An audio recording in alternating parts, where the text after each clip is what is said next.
Halo semua, selamat datang kembali di channel ini. Kali ini kita teruskan diskusi kita masih di materi analisis arus kas pendanaan di bagian liabilitas. Nah, di sini kita akan mendiskusikan tentang 3 liabilitas yang biasanya menjadi perhatian di dalam kita melakukan analisis laporan keuangan ya. Ya, di sini yang pertama adalah leasing. Leasing ini sebagaimana yang kita ketahui ya, yang sudah dipelajari di akuntansi keuangan menengah, itu merupakan perjanjian atau kontrak antara owner dari aset yang kemudian disebut dengan lessor dan user dari aset yang kemudian disebut dengan lessee. Yang mereka perjanjikan itu adalah hak untuk menggunakan sebuah aset, bisa mesin, bisa pesawat, bisa alat tambang, macam-macam ya. Mereka kemudian bersepakat si lessor memberikan hak untuk menggunakan aset kepada si lessee. Ini kita mengulang saja ya dari yang sudah dipelajari di AKM, jadi kita tinggal refresh sedikit, nanti detailnya bisa dilihat di materi di AKM-nya. Terus kemudian apalagi di sini yang penting adalah ada semacam MLP ya, minimum lease payment, pembayaran dari lessee kepada lessor atas penggunaan aset. Problem yang sering muncul di dalam leasing, ini ada beberapa ya, mulai dari lease kontrak itu, kontrak leasingnya itu bisa jadi sangat kompleks, tidak semudah yang kita baca di standar akuntansi keuangan ya. Karena variasi yang ada di dunia bisnis yang sebenarnya itu bisa jadi berliku-liku, bisa jadi banyak variasi, banyak fitur-fiturnya gitu, sehingga kita tidak dengan mudah mengidentifikasi apakah sebuah kontrak leasing itu misalnya capital lease atau operating lease gitu. Terus kemudian biasanya juga ada problem atau ada diskusi tentang transfer of ownership, tentang bagaimana status dari aset itu, misalnya setelah masa leasingnya, periode leasingnya selesai, ditransfer ke lessee-nya, seperti apa ketentuannya. Terus juga ada bargain purchase option, jadi apakah bisa ditawar, bagaimana pricing-nya, dan semacamnya gitu ya. Dan kemudian juga ada renewal option, apakah bisa diperpanjang atau tidak leasingnya. Bisa juga berupa garansi ya, apakah dijamin atau tidak dijamin dari residual value. Jadi barang setelah di leasing, setelah disewa, ketika di akhir masa leasingnya masih ada value.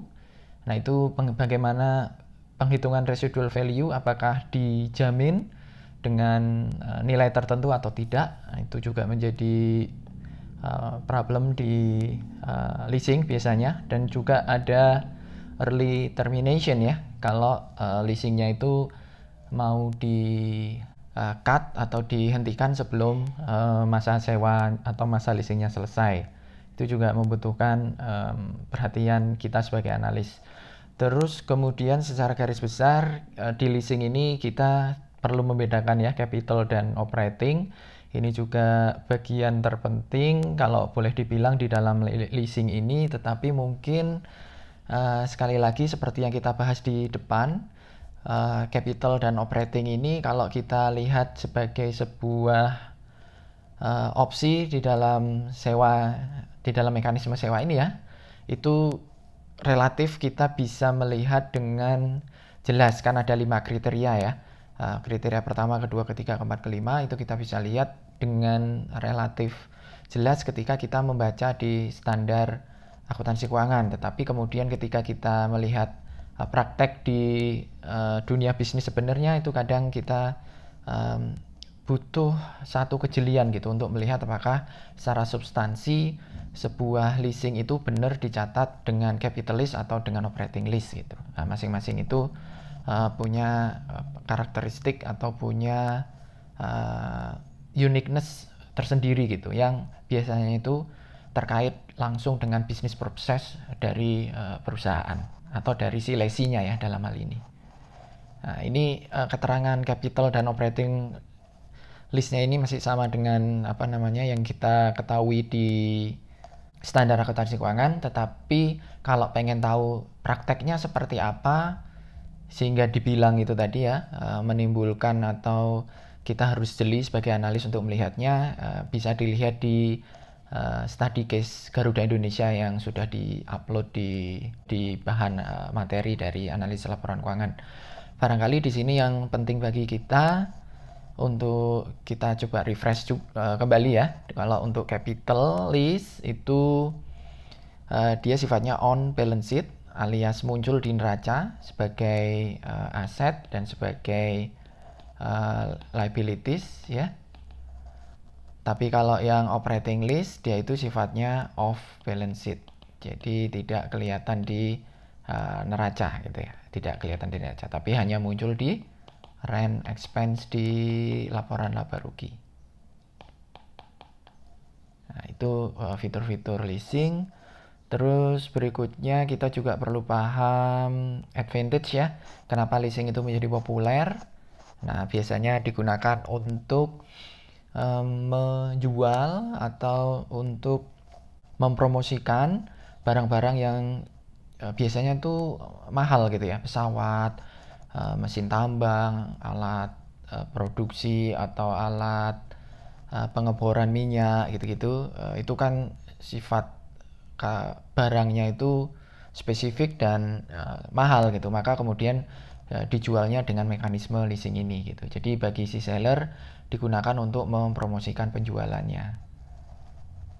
Terus kemudian di sisi si lessee ya, sebagai si user, sebagai si pengguna, mekanisme leasing tuh convenience ya, nyaman gitu. Maksudnya nyaman tuh kontraknya langsung dengan si pemilik barang gitu, langsung dengan si owner, langsung dengan si sellernya tadi, tidak melibatkan pihak ketiga misalnya bank gitu atau lembaga pembiayaan. Jadi kontraknya tuh direct, maka itu lebih convenience.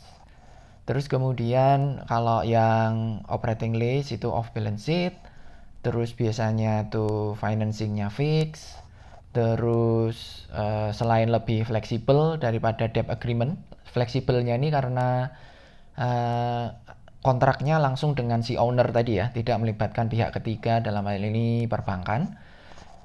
Itu satu keuntungan atau satu advantage. Advantage berikutnya terkait dengan leasing ini ketika kita bandingkan dengan pinjaman adalah dia itu lebih murah, less costly financing, karena yaitu tadi sifat kontraknya direct langsung sehingga ketentuan tentang bunga gitu ya, interest yang terkandung di leasing itu lebih relatif bisa dinegosiasikan dan tidak ada komponen fee lain yang muncul sebagaimana fee yang harus dibayar ketika kita menggunakan pinjaman dari perbankan.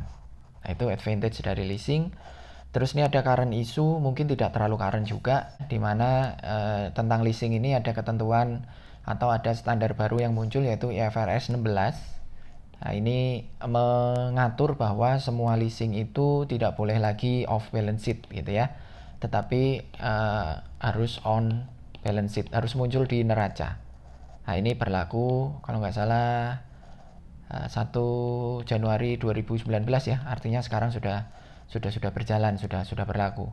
Nah, ini kemudian akan memunculkan dalam tanda kutip beban di neraca perusahaan yang sebelum-sebelumnya menggunakan leasing dicatat sebagai off balance sheet karena harus muncul liabilitas, walaupun di sisi kirinya juga muncul aset gitu ya, tetapi kita bisa melihat bahwa tambahan liabilitas yang muncul dari leasing yang sebelum-sebelumnya off balance sheet ini bisa jadi akan sangat besar, dan karena besar itu membebani perusahaan.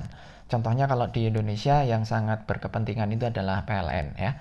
PLN, perusahaan listrik negara, biasanya kontrak jual beli listriknya itu menggunakan substansi transaksinya menggunakan leasing yang dia tuh off balance sheet gitu. Nah, ini menjadi sesuatu yang harus dihandle oleh perusahaan, dalam hal ini PLN gitu ya. Terus bagaimana melakukan analisis terhadap leasing?